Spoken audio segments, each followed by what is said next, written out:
Hi again, YouTubers. So this is a review overview, and I'm going to do two of them, and I'm going to try and tape them both right now, and then I'll post them a little bit differently. But I wanted to kind of sit down with all of my foundations and look at them.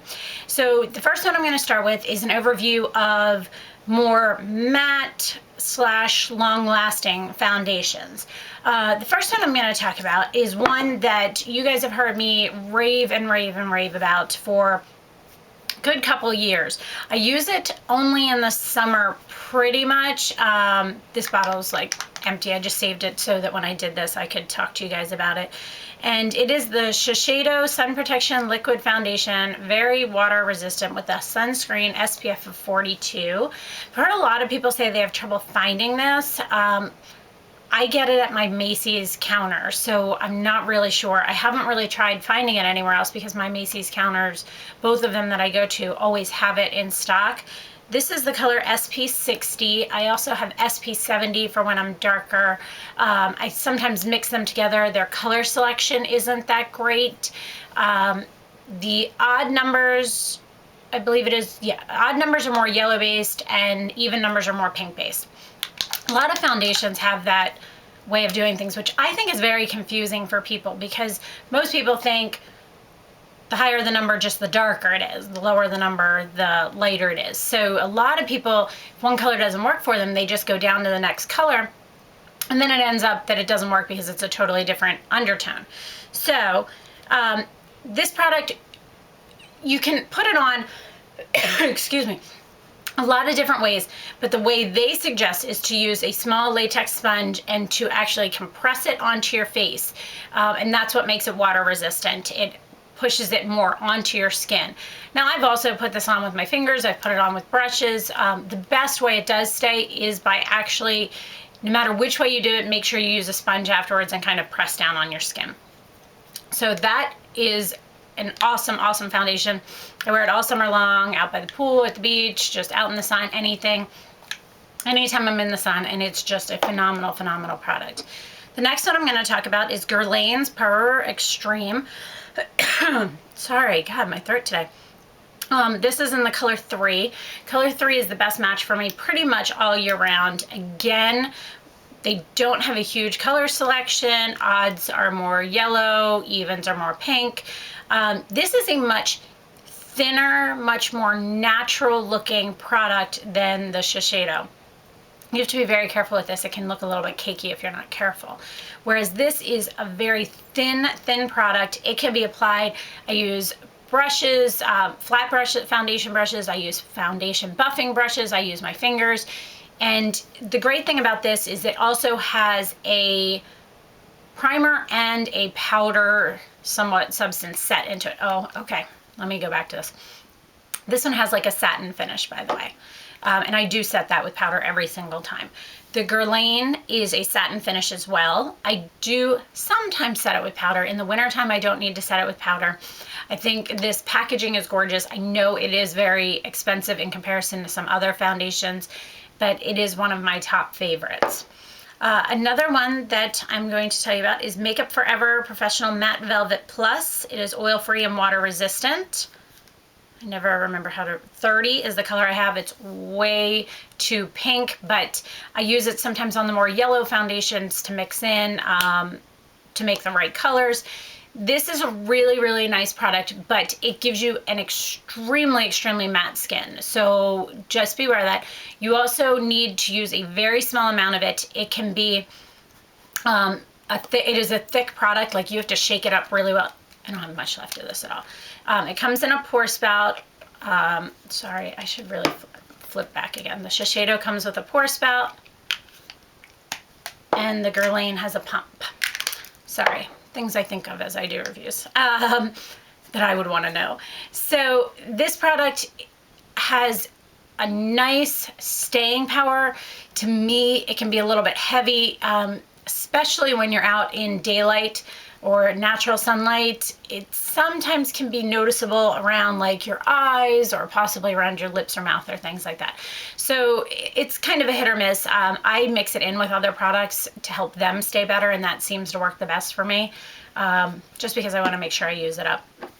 The next one I'm going to mention is the NARS Sheer Glow. I have this in the color Punjab. This is what it looks like. I absolutely hate NARS's this flat black stuff. Like, oh, it gets fingerprints all over it. It just looks gross. NARS comes in a twist off top. It does not have a pump. You can purchase a pump separately. It is a fairly thin formula. It has good coverage. I would say the other ones that I've mentioned so far are fairly full coverage. Like, they're medium buildable to full very easily. This is more of a medium coverage foundation. You can put it a little bit heavier in spots, but to me this one looks cakey when you do that. This is also a satin finish. It doesn't need powder, but you can use powder over it in your oily areas like your T-zone and things like that. It has a beautiful finish. Staying power is very good. It's not as amazing as like the Guerlain or things like that, but it is a very nice product with a very good staying power. It's kind of got a cult following. A lot of people just absolutely love this product. I think it's a very, very nice product. I don't know if I would go out and purchase another one. I would purchase another one of the Shiseido, which I've done probably 4 or 5 of those, and I would repurchase the Guerlain actually. The next one I'm going to talk about, and I'm just kind of grabbing these as I go, is the Lancome Fresh Wear. I'm going to call it the Fresh Wear because I don't know how to say the other word. 18-hour shine-free makeup with a SPF 15 sunscreen. This is that word that I can't say. I don't know how to say that. But anyway, this product is very thin, very liquidy. You have to be careful. It has just a squeeze up top. You do not need much of this product to cover your face. It is very similar as far as consistency to the Guerlain. It is very easy to maneuver on your face. It sinks in your skin and it looks like skin, the same as the Guerlain. This looks like skin to me. It doesn't ever look like I'm wearing foundation. The same thing with this. This color is Bisque 3N. It's a slight bit too dark, but I play with it. Probably only have like this much left in it. This is a really nice product. At first when I got it, I was like, it's just okay. Then I kind of had to play with it and work with it. Ooh, a couple things I forgot. See, I'm gonna keep doing this, sorry. Makeup Forever, best way to apply for me is with my fingers or a foundation brush and then taking something like a buffer brush like my Sigma F80 and buffing it in to make sure you get rid of any fine lines. So that NARS Sheer Glow, sorry, I'm kind of retracting some of this and going back some, but NARS Sheer Glow, they say the best way to apply it is with your fingers because your fingers warm up the product and then you apply it on.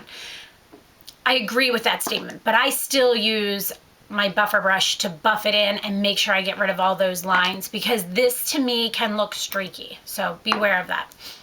So the Lancome, I tend to just dot a couple spots over my face and I use, oh, this is an old Sigma, SS190. I wonder what the number is now. I don't remember, but I have a MAC one and this is my Sigma one. I actually put a couple dots on my face and then I pull it down on my face and then I use my buffer brush to buff it in. This I can use with or without powder. It's a, I would call it a semi-matte finish.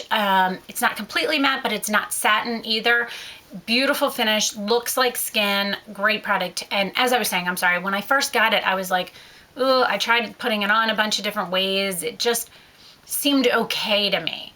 And I really had to play with it. And I think the key to it was you don't need much of this product. And I think I was using too much. I was using too many dots on my face or just something. And it wasn't quite as,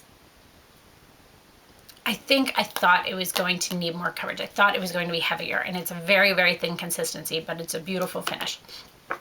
Next one I'm going to talk about is Kors Wild Rose Foundation, WRF3.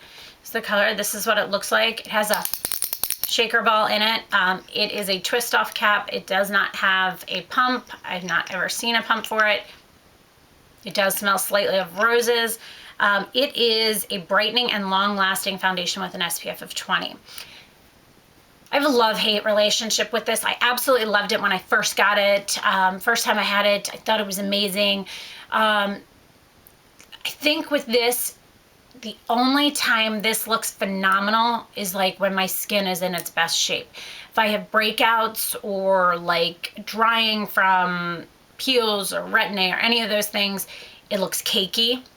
Whereas if you just use it, which nobody has perfect skin all the time, if you use it when you have better skin, those better skin days, this is a great foundation. I will forewarn you, some people have said they have broken out from this. It could be the rose in it, something having to do with that, but just be aware this has broken some people out. The next thing is the Rimmel Lasting Finish 25-Hour Foundation in the color 200 Soft Beige. I like this product. I think it's nice. This color is a little bit too dark for me, but this looks cakey after a while. At first, I think the finish looks amazing, but whatever they have in it to make this foundation last for 25 hours tends to get, it has a little squeeze tube, and see, it's fairly thick product. It goes on well. It has a nice finish. It is probably a matte / semi-matte product, but like I said, it gets cakey after a little while. Like I'd say for me, after like 6 hours, I start noticing it just like creasing on me, and I don't like that at all. So it's a nice product, but I would not suggest, I think it's fine for like a day at work, but I don't think this is great for, 25 hours. Next one is the Vichy Dermablend Corrective Foundation. This is 45. I didn't even know I had 45. I've got like 15, 25, 35. Here's 25.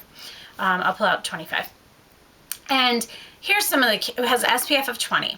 And here's the key with this is a couple things. There are two different brands. There is Dermablend that you can buy at Macy's and places, Nordstrom's, things like that. And then there is the Vichy, which is this little thing up here, Dermablend, which is sold at CVS, okay?